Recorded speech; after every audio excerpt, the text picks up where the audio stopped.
Okay, I think I know what a Kyrie Irving era would look like after signing some 4 or 5 year max extension with the Celtics. And it wouldn't be anything resembling a championship team.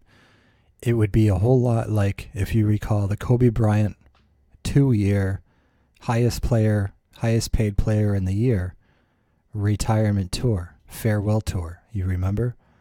And Kobe Bryant, at this point, with his skills and his athleticism highly eroded, the fact that he was such a toxic personality and a terrible teammate stood out much, much more than they otherwise would have.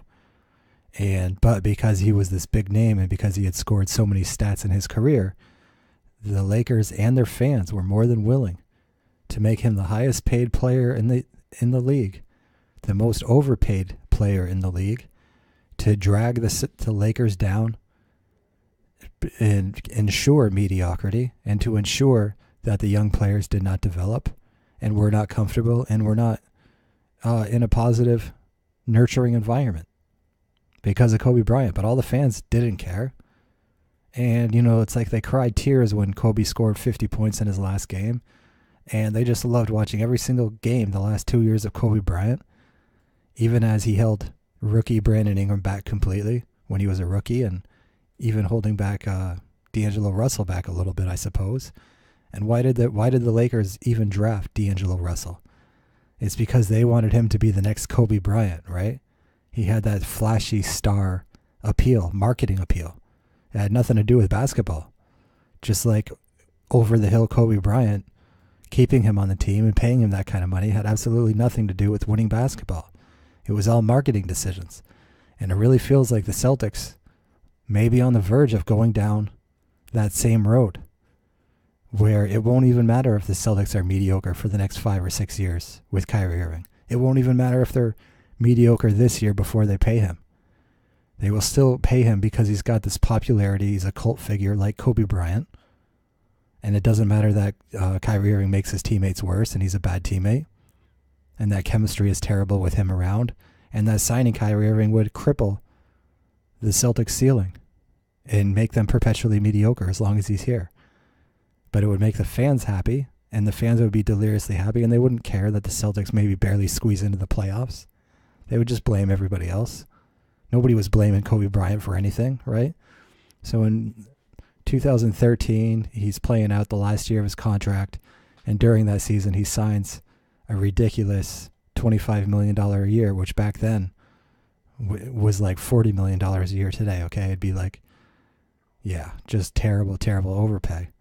And made him the highest paid player of the year when they could have used that money to sign a real star.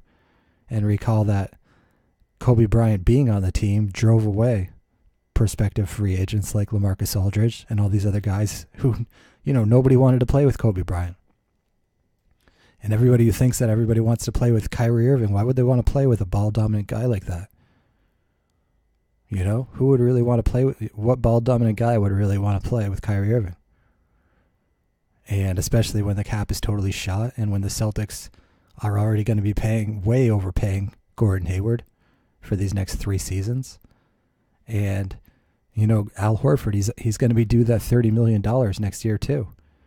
And even if the Celtics do manage to renegotiate that with Al Horford to save the money on the tax, they're only going to do it by offering him another 4 or 5 years at $25 million a year. And so this whole future is going to be locked up with $100 million a year in Hayward, Horford, and Irving. And everybody knows that that's not winning any championship. Everyone knows that the overpay, or the very close to overpay, contract for Al Horford, that should have been the last overpay for a fake max player. Gordon never should have been signed to this contract. He was never worth it when you could get a guy like Kelly Olynyk for $10 million a year and have $20 million of space. This never made sense whatsoever. Just like Kyrie Irving at $40 million a year would never make any sense whatsoever. And to think that the 3 of these guys, $100 million on just 3 players, which would cripple our depth and make all of our key role players have to leave the team. Morris, Baines, Rozier, okay? Everybody would have to leave. Daniel Tice gone. And then we would be relying on guys like Brad Wanamaker to play huge roles in the key backup role behind Kyrie Irving. And Kyrie Irving, we know he's hurt all the time, and he's going to need rest days, and he's going to be dealing with knee soreness the rest of his life. It's simply absurd. But ultimately, if the Celtics ownership does go down this path, it's not going to be because they really think this can win a championship. When we know Kyrie Irving is going to hold back Tatum and Brown, just like Kobe Bryant held back Brandon Ingram and everybody else on that team. Okay, so Kobe Bryant got 2 years, $48.5 million to finish his career and to do a 2-year farewell tour. It would basically be a 5-year Kyrie Irving farewell tour. Just a circle jerk with these Kyrie sexual fans who worship individuals and scorers and egomaniacs much more than they actually appreciate winning basketball and winning championships. So other articles related to this in 2013, November, Kobe defends contract extension just like Kyrie Irving would defend contract extension, right?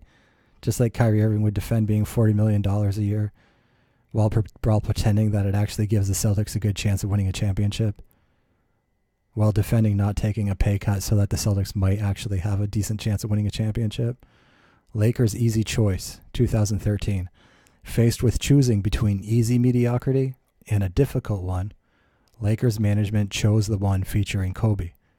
All right, and this would be exactly what the Celtics would be doing. We would already have $65-70 million tied up in Gordon Hayward and Al Horford. And in signing Kyrie Irving, that would mean that the ownership doesn't really believe in Tatum and Brown as being these key all-star players. And so it would be basically accepting an easy mediocrity rather than a difficult mediocrity in the minds of the owners, should they be so stupid as to make this move under pressure from the fans to keep the fans happy, to give the fans what they want. But of course, what they want and what they need are two diametrically opposed things. Just like when Isaiah Thomas wanted his max contract and Celtics fans were desperate to give it to him. So that's basically the analogy here, and Kyrie Irving would love to play the role of Kobe. He would love to be the guy taking all the shots, playing none of the defense, blaming everybody else for the team's mediocrity, and perhaps even pouting like Kobe Bryant used to do that the rest of his roster isn't good enough, while going out of his way to make his teammates uncomfortable and unwilling and hesitant to shoot so that it's always Kobe Bryant time. It would always be Kyrie Irving time. And we know that Kyrie Irving worships Kobe Bryant. And he would love to play that role. He would love to be worshipped for 5 years of mediocrity. That's why he wanted to go to the Knicks in the first place when he was in Cleveland. So let's hope this doesn't turn into the Kyrie Irving farewell tour for not just 2 years like Kobe Bryant got, but for 5 years in Boston. Bus on Kobe. It was the right thing to do, right? You can almost picture Wick Grosbeck saying that. It was the right thing to do. Even if Kyrie Irving hurts his knee again this year, well, giving him $190 million was the right thing to do. The fans love it. We already traded a whole bunch for Kyrie Irving. It was the right thing to do. We already let Isaiah Thomas go and got a lot of fan backlash for not paying Isaiah Thomas and trading him instead. We couldn't do that 2 times in a row. So trading an injury-prone Kyrie Irving, signing him to $190 million, it was the right thing to do. Plus, the fans love it. Let the fans have their guy, Kyrie Irving, and that's all anyone would really care about for the most part. Kobe, extension wasn't a negotiation. Right? Kobe didn't even have to negotiate to be the highest paid, most overplayed, diva, fake superstar, over-the-hill player in the NBA. Just like Kyrie Irving may very well not even have to negotiate his contract. He may just waltz into $190 million for 5 years because of his fan-friendly brand and marketing and popularity and ticket sales. Carmelo relaxed to Kobe's extension. Gee, I wonder what Carmelo said about that. Another thing is all these national media guys saying the Celtics should definitely give Kyrie Irving $190 million. 99% of those national media guys are like Knicks fans or Lakers fans, both of which have big rivalries with the Celtics, right? When Max Kellerman says the Celtics, it's a no-brainer to give Kyrie $190 million, he's not saying that because he wants the best for the Celtics. He's saying that because he knows Kyrie Irving is overrated, injury-prone, and is never going to live up to that $190 million contract. Stephen A. Smith, same thing. all these Lakers, LA-based guys, it's the same thing. They don't care. They want the Celtics to not win championships. We already have more championships than any other franchise. And pressuring the Celtics into signing Kyrie Irving was the perfect sabotage move. All right, guys, let me know what you think. I'll see you soon. Peace.